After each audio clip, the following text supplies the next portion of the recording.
Oh, John Wnek from the Richard Stockton College Ocean Planet course. And we're here with the students today teaching them about water quality and measuring parameters that are important to assessing the health of the bay. Some things including like oxygen, salinity, pH, temperature, and visibility, which is really important. The students are also learning how to use instruments, like some of the newer equipment, and then they're integrating kind of the old methodologies that we base our equipment against. So they're using some dissolved oxygen test kits. You know, we call those a little bit basic, but at the same point, they're a good foundation for them, and we're going to also teach them some higher level kind of testing as we get more into the course. So today is just kind of like a baseline day to learn about, you know, Barnegat Bay, but more specifically learn about how to assess the health of an estuary overall. So there, I mean, the ramp is, the water's literally come up into the roadway, so that's a good place to go. Put the oxygen bottle, cap it underneath, and then you can run the tests. We'll also run a carbon dioxide test, so whoever's doing the gases could do that. I think we broke it down. My team two, is that my salinity team? Is that what you're gonna do? Okay, so we have a couple of ways to do salinity. We have a handheld refractometer, which we'll use. I'm gonna use the meter in all cases. I'm just gonna pop it into the water and get some of the readings. But this is a refractometer. I think we showed you that the other day. You just put a spot of water on there, and then you look in here, and there's a scale on the right-hand side, and it actually will give you the salt in parts per thousand, which is pretty easy to do, so we'll do that. There's also something called a hydrometer, which I'll work with the salinity team on.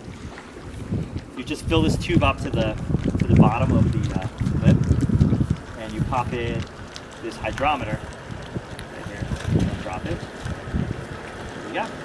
And that'll float in here, and there's numbers on here, and each of those numbers correspond to like a certain density. So the more salt you have, the higher this floats up. And based on the temperature of the water, we can look at a chart and get your salt. So it's the second way to do that. So we'll do those two ways to determine salinity. And then I'll use my meter and see, you know, how well we do with that. The meter should be pretty good.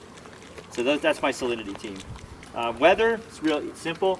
We just use this handheld anemometer. You just literally turn it on. There's a little button in the middle. Hold it up into the wind, and then this turbine turns. And you can see what it does. It actually digitally gives you like a wind speed. And direction? Now that you're gonna have to figure out, which is pretty basic. If you think today, if that's east in that direction, then you can pretty much tell the other direction of the wind. So ocean's out over that way. That's a barrier island across the way. We'll be okay. So anyway, I'll clear this for you. And temperature too.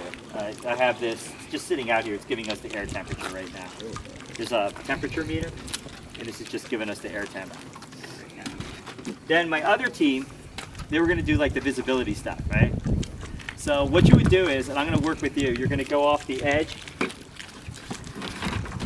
of the dock, closest, probably where the cars are, as long as it's not super wet. Over there is probably really good.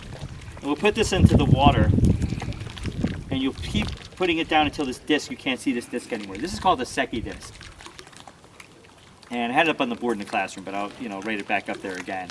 And you can get a visibility, like determining how much light is available to kind of go through the water. It's a little bit later in the day. It's usually good to do this around noon, but we'll do the best we can.